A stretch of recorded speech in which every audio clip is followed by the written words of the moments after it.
welcome back to Family Feud. Kasama ko ngayon si Captain Russell ng Philippine Aviation. They have won a total of 100,000 pesos. Pero, siyempre, mas gusto nila mag-uwi ng total na... 200,000 pesos! Nasa waiting area sa likod si Cap Don. Kaya hindi tayo naririnig. Let's play fast money. Give me 20 seconds on the clock, please.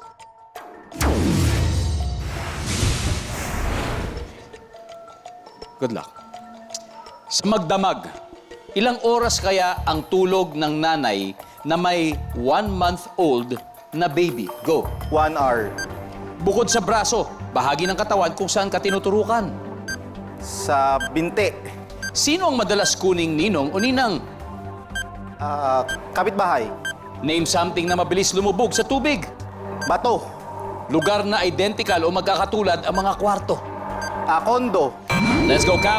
Tignan natin ang puntos mo.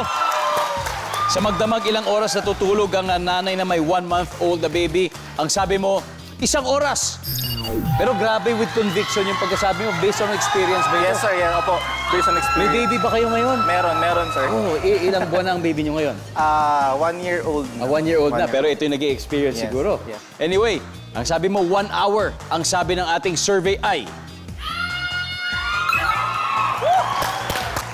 Bukod sa braso, bahagi ng katawan kung saan ka tinuturukan, ang sabi mo, sa binti.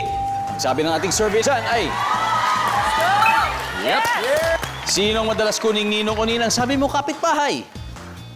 Sabi ng survey natin ay... Boom! Meron, isa tayong kapitbahay. Name something na mabilis lumubog sa tubig. Sabi mo, bato. Ang sabi ng survey ay... Yep. Very good. Lugar na identical o magkakatulad ang mga kwarto, sabi mo, kondo. Ang sabi ng ating survey ay... Pwede, 56. Cap, not bad at all. Let's welcome back, Cap Don.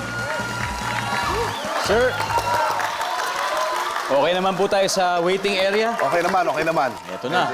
Nag-build Oras up na lang po yung kaba. para mag-take off ang puntos ninyo. Para mauwi nyo ang additional 100,000 pesos. Alam niyo po, 56 points ang nakuha ni Capras. Alright? Pwede na!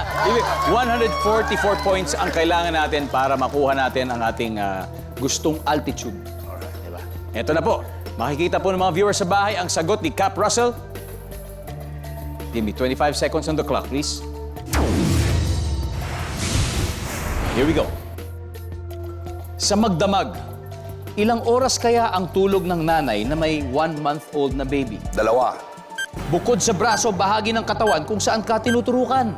Sa paa. Sino ang madalas kuning ninong o ninang? Matalik na kaibigan. Name something na mabilis lumubog sa tubig. Papel. Lugar na identical o magkakatulad ang mga kwarto. Motel. Let's go, Cap Don. We need 144 points po 144 points. to get the additional prize.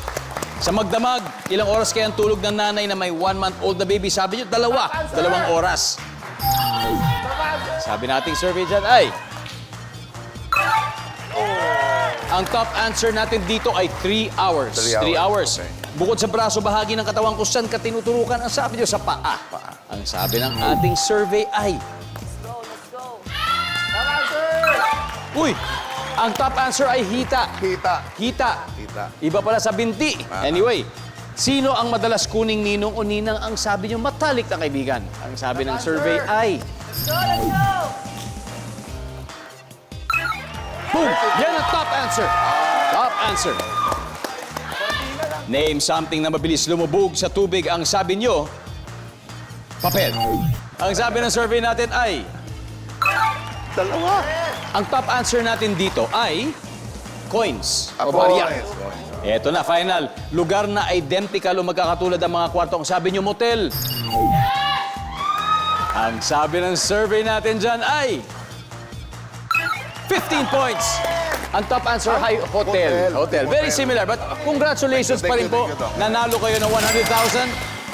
Ronnie, Therese, and of course, Steve. At gaya ng sabi ko, tatanggap din kayo ng 20,000 para sa chosen charity nyo. Ronnie, ano ba yung napili ninyo?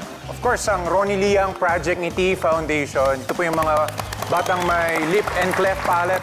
And this is a good blessing kasi this Christmas season may naka-schedule kaming 20 na bata na ooperahan. And maraming salamat sa Family Feud for this opportunity. Yes, yes. We're happy to know na ang Family Feud ay nagiging daan para makatulong ng mas maraming mga tao. Di ba, mga kababayan natin. So muli, congratulations sa inyo. Congratulations sa inyo. Congratulations. And of course, Steve.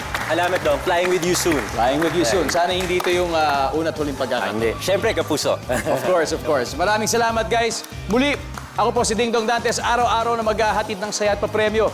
Kaya makihula at panalo dito sa Family Feud.